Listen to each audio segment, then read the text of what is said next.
बिस्मिल्लाहिर्रहमानिर्रहीम। अस्सलाम वालेकुम। आई एम ख्वाजा मोहसिन इनाम। स्टूडेंट्स, हम सॉल्व करें एक्सरसाइज 13.2। आइए इस लेक्चर में कुछ मजीद प्रॉब्लम्स डिस्कस करते हैं।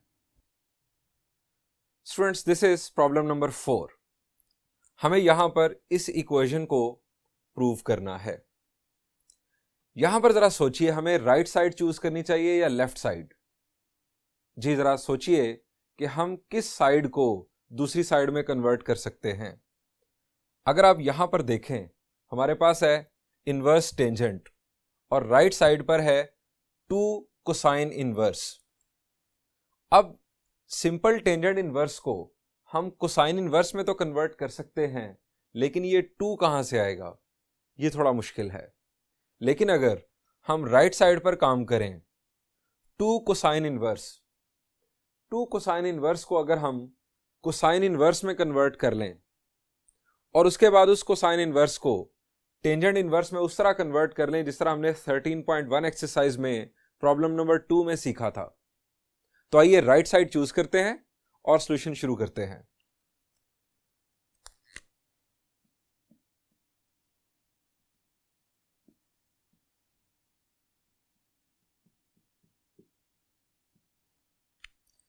राइट हैंड साइड है हमारे पास 2 cosine inverse 12/13। Students, 2 cosine inverse क्या करें? जी, हम इसे लिख सकते हैं cosine inverse of 12/13 plus cosine inverse of 12/13।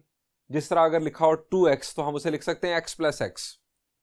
अब जब 2 कोसाइन इनवर्स हमारे पास आ जाएंगे, दरमियान में सम होगा, तो हम cosine inverse a plus cosine inverse b का फॉर्मूला यूज कर सकते हैं।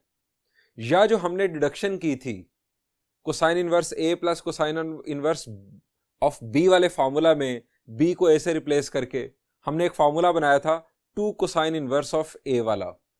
वो फॉर्मूला डायरेक्ट भी यहां यूज किया जा सकता है। So there are 2 solutions. Number 1, आप इसको लिख लें cosine inverse of 12/13 plus cosine inverse of 12/13 इस 2 की वजह से, और फिर cosine inverse of a plus cosine inverse of b का फॉर्मूला यूज कर दें। या इसी हालत में हम 2 कोसाइन इनवर्स ऑफ a वाला फॉर्मूला डायरेक्ट यूज करें। हम वो फॉर्मूला दोबारा देख लेते हैं। हम यहां हवाला देते हैं एज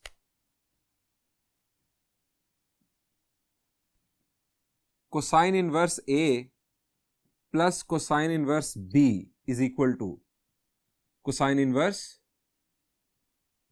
ए बी। अब कोसाइन वाले फॉर्मूलाज में साइन अपोजिट आता है, इधर है प्लस, उधर आएगा minus. Minus square root of 1 minus A square square root of 1 minus B square. आप इन्हें सिंगल स्क्वायर रूट में भी लिख सकते हैं कि जिसके नीचे 1 माइनस ए स्क्वायर और 1 माइनस बी स्क्वायर आपस में प्रोडक्ट फॉर्म में दिखाए जाए। अब अगर हम b को a से रिप्लेस कर दें, put b is equal to a। अगर हम b को a से रिप्लेस कर दें, it will be cosine inverse of a plus cosine inverse of a is equal to cosine inverse a into a will be a square minus. अब जब b की जगह पर हम लिखेंगे a, तो 1 minus A square square root और 1 minus A square square root, ये दोनों का होगा प्रोडक्ट। स्क्वायर और स्क्वायर रूट एक दूसरे को करेंगे कैंसल। हमारे पास यहां पर आ जाएगा 1 माइनस ए स्क्वायर। यहां पर हमें मिलेगा 2 cosine inverse of a is equal to cosine inverse minus इसको करेगा प्लस और ये बन जाएगा 2a स्क्वायर माइनस 1। स्टूडेंट्स, ये फॉर्मूला यहां पर डायरेक्टली यूज किया जा सकता है। हम a कंसीडर करेंगे 12/13 को, और ये फॉर्मूला यूज करते हुए हम 2 कोसाइन इनवर्स को कोसाइन इनवर्स में कन्वर्ट करने में कामयाब हो जाएंगे। इसे यूज करते हैं using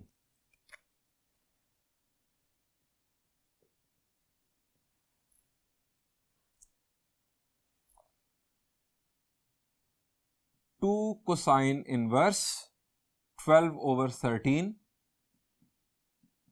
is equal to cosine inverse bracket 2 into a square यानी 12/13 का स्क्वायर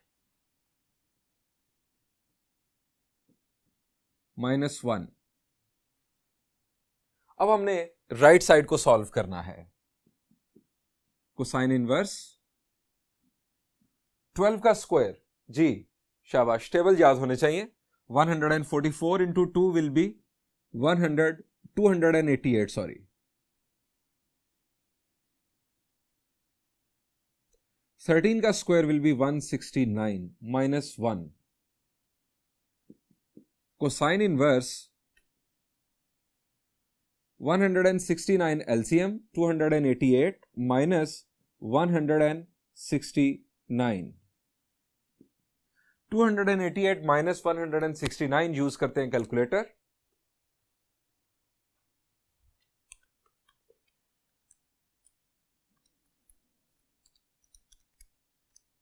वी हैव 119। हमें मिल रहा है स्टूडेंट्स यहां पर कोसाइन इनवर्स 119 over 169। ये हमने चूज की थी राइट हैंड साइड, यानी राइट हैंड साइड हमारे पास इसके इक्वल आ गई। अल्टीमेटली हमें रिक्वायर्ड क्या है, जरा देखिए लेफ्ट साइड क्या है। Tangent inverse of 120 over 119। हमें इस कोसाइन इनवर्स को टेंजेंट इनवर्स में कन्वर्ट करना है। अब यहां पर वो टेक्निक काम आएगी जो हमने सीखी एक्सरसाइज 13.1 प्रॉब्लम नंबर 2 के अंदर। स्टूडेंट्स, कोसाइन इनवर्स को टेंजेंट इनवर्स में कन्वर्ट करने के लिए हम कोसाइन इनवर्स को थीटा के इक्वल लेट कर लेते हैं। Let theta is equal to cosine inverse 119 over 169।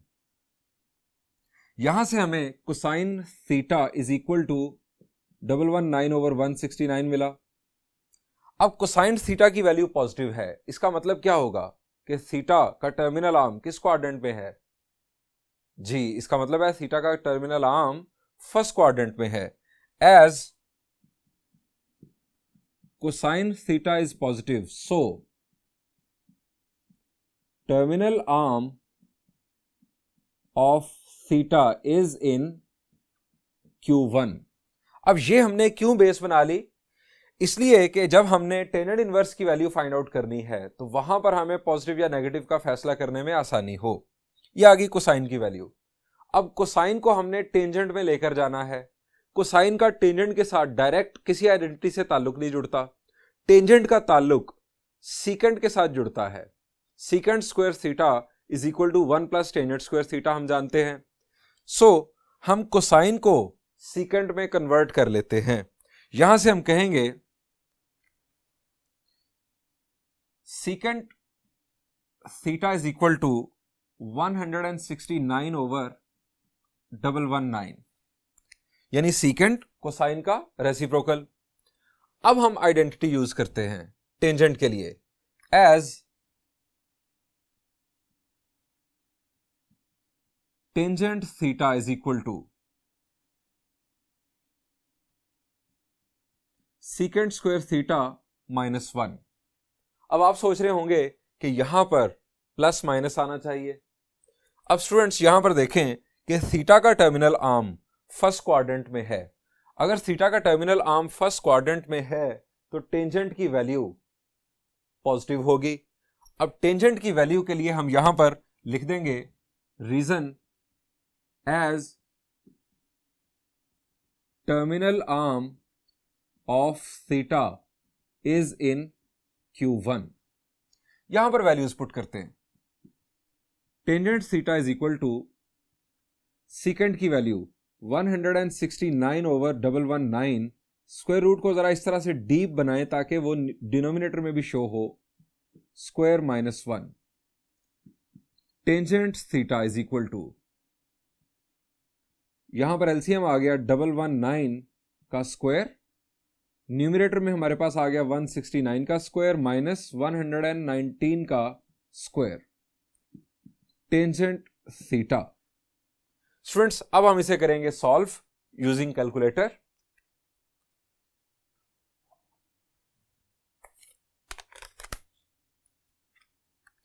Numerator में हमारे पास 169 का स्क्वायर माइनस 119 का स्क्वायर, हमें मिल रहा है 14400। इसका स्क्वायर रूट अगर हम लें तो हमें मिल रहा है 120। 120 स्क्वायर रूट हो गया, और डिनोमिनेटर में चूंकि स्क्वायर था उसके लिए भी स्क्वायर रूट कैंसिल होगा, यहां पर आ जाएगा 119।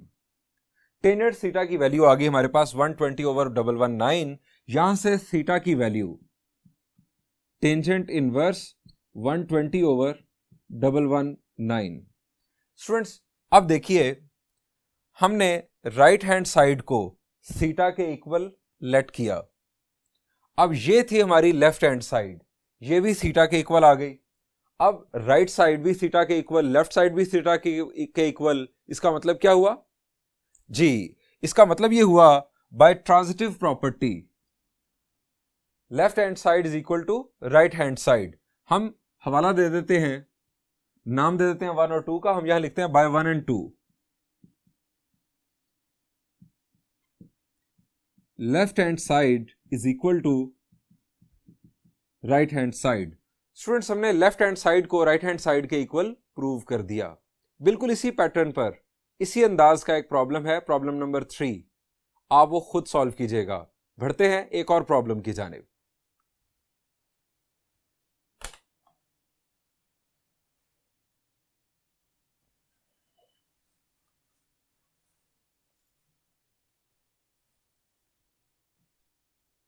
Students next problem is problem number 5। यहां पर हमें इस लेफ्ट साइड को राइट साइड के इक्वल साबित करके दिखाना है।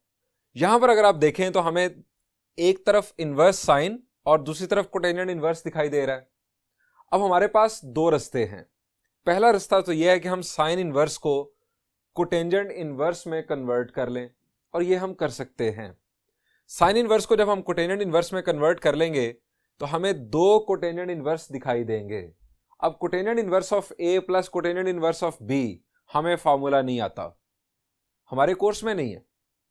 हम क्या करेंगे, हम दोनों कोटेंजेंट इनवर्स को टेंजेंट इनवर्स में कन्वर्ट करेंगे, फिर हम tangent inverse of A plus tangent inverse of B का फॉर्मूला यूज करते हुए यहां तक पहुंचेंगे।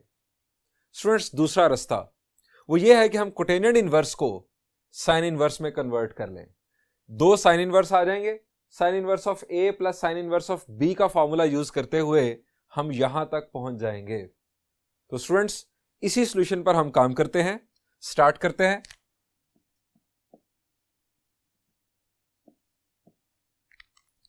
लेफ्ट हैंड साइड हमारे पास है sine inverse 1/√5 plus cotangent inverse 3। हमने कोटेंजेंट इनवर्स ऑफ 3 को साइन इनवर्स में कन्वर्ट करना है। हम इसको कंसिडर कर लेते हैं, इसको नाम दे देते हैं 1 का, और यहां से लेट कर लेते हैं कोटेंजेंट इनवर्स ऑफ 3 को थीटा के equal. Let theta is equal to cotangent inverse of 3। अब यहां से कोटेंजेंट थीटा की वैल्यू आ गई 3। अब कोटेंजेंट की वैल्यू है पॉजिटिव। अब इनवर्स कोटेंजेंट की रेंज में रहते हुए कोटेंजेंट पॉजिटिव होता है फर्स्ट क्वाड्रेंट में। आपको बात समझ नहीं आई, मैं आपको बताता हूं। कोटेंजेंट इनवर्स की जो रेंज है वो है 0 to पाई। 0 और पाई इंक्लूडेड नहीं है। अब 0 और पाई के दरमियान अगर आप अपनी ये स्टोरी रिकॉल करें, यहां पर है 0 और यहां पर है पाई। 0 और पाई के दरमियान कोटेंजेंट पॉजिटिव फर्स्ट क्वाड्रेंट में है या सेकंड क्वाड्रेंट में? The answer is first quadrant.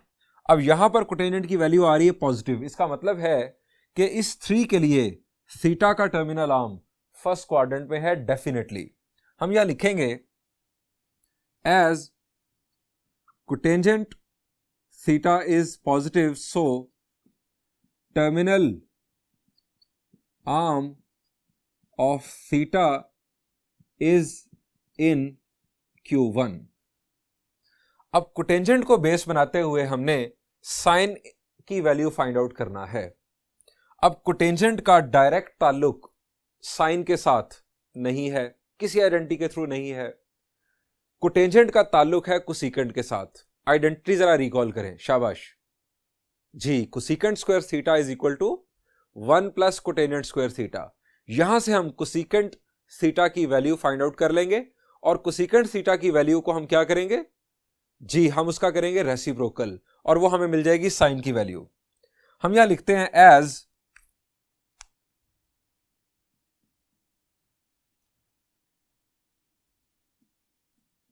Cosecant theta is equal to square root of 1 plus cotangent square theta. अब मैंने यहां पर प्लस माइनस सिर्फ प्लस चूज किया, उसकी वजह क्योंकि जो थीटा है उसका टर्मिनल आर्म फर्स्ट क्वाड्रेंट में है। इसका रीजन यहां पर दे दें, terminal arm of theta is in Q1।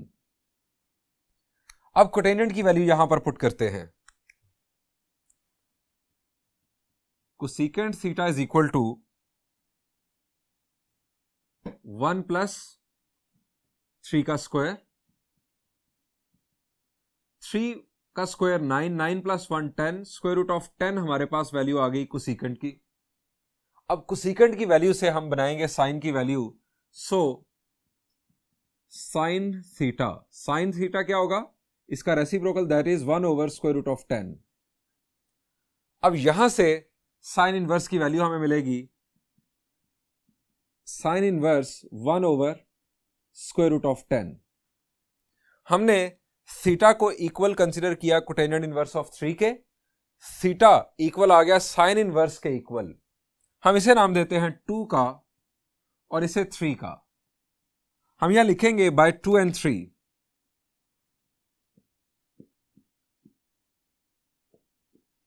We have cotangent inverse of 3 is equal to sine inverse square root of 1 over square root of 10। अब हम कोटेंजेंट इनवर्स ऑफ 3 की जगह पर sine inverse of 1 over square root of 10 लिखेंगे 1 में, putting in 1।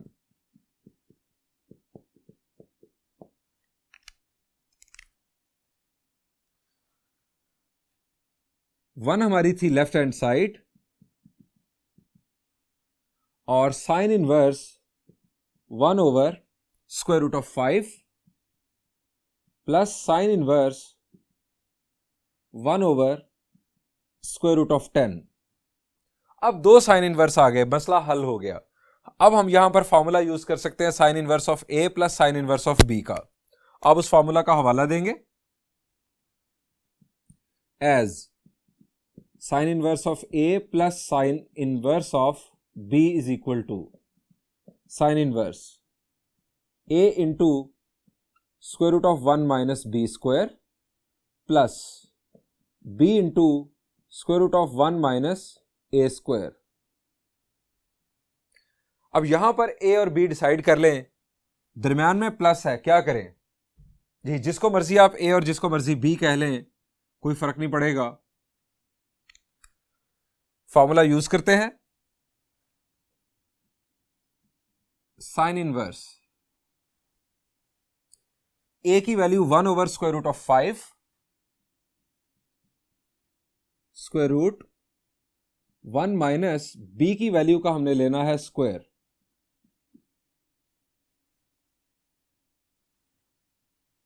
Plus अब B की value square root of 1 minus A का स्क्वायर ब्रैकेट क्लोज्ड। अब इसे करते हैं simplify.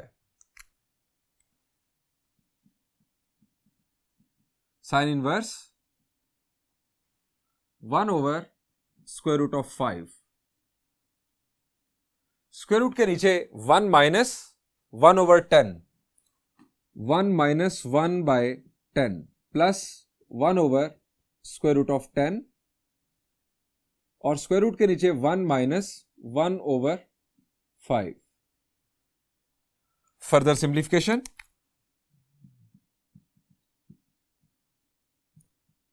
1 over square root of 5.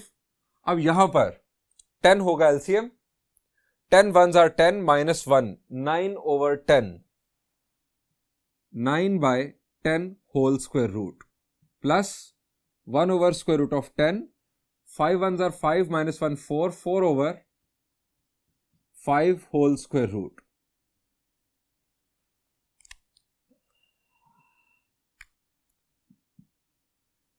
Sin inverse, ji students 9 का स्क्वायर रूट क्या होगा जी, 9 का स्क्वायर रूट 3, ये आ गया 3 ओवर स्क्वायर रूट ऑफ 5 और square root of 10, it will be multiplied, ये आ जाएगा स्क्वायर रूट ऑफ 50 प्लस 4 का स्क्वायर रूट 2 और 5 और 10 मल्टीप्लाई हो जाएंगे स्क्वायर रूट ऑफ 50. अब चूंकि दोनों के डिनोमिनेटर सेम हैं, आप सिंपली न्यूमरेटर्स को ऐड कर सकते हैं. साइन इनवर्स 2 + 3 = 5 और स्क्वायर रूट ऑफ 50. अब स्क्वायर रूट ऑफ 50 को फर्दर सिंप्लीफाई कैसे किया जा सकता है जी, इसके फैक्टर्स क्या होंगे, 50 के फैक्टर्स जी, हम इसे कह सकते हैं 25 × 2. अब 25 का स्क्वायर रूट हो जाएगा 5, 2 स्क्वायर रूट के नीचे ही रह जाएगा. हम इसे लिखेंगे इस तरह से, sine inverse 5 over 5 × square root of 2. चूंकि इसकी जरा वजाहत देख लें रफ में, हम इसे लिख सकते हैं 25 × 2. अब 25 का स्क्वायर रूट 5, 2 फिर भी स्क्वायर रूट के नीचे ही रहेगा. अब यहां पर cancellation, sine inverse 1 over square root of 2. अब इनवर्स साइन की रेंज में रहते हुए आपको वो एंगल बताना है कि जिसका sine 1 over square root of 2 हो जी, इनवर्स साइन की रेंज में रहते हुए. वैसे बहुत सारे एंगल हो सकते हैं, लेकिन हमने रेंज में रहना है और रेंज में वो एंगल है जी 45 डिग्रीज, उसका sine 1 over square root of 2 आता है. अब 45 डिग्रीज को हम रेडियन में कहते हैं π/4, और यही थी हमारी राइट हैंड साइड जो हमें बनाना थी. यहां पर हम लिखेंगे π/4 is equal to right hand side proved. Students, हमने लेफ्ट साइड कंसीडर की और हमने राइट साइड बना दी. अब मैं आपको एक और बात बताना चाहूंगा. एक्सरसाइज 13.2 के फर्स्ट 12 प्रॉब्लम्स में मैंने बहुत सारे प्रॉब्लम्स आपके लिए सॉल्व कर दिए. जो रिमेनिंग प्रॉब्लम्स हैं वो बासानी आप खुद सॉल्व कर सकते हैं. सो अब आपका काम है, मैं अब चलूंगा नेक्स्ट लेक्चर में प्रॉब्लम नंबर 12 के से onward. Thank you and Allah Hafiz.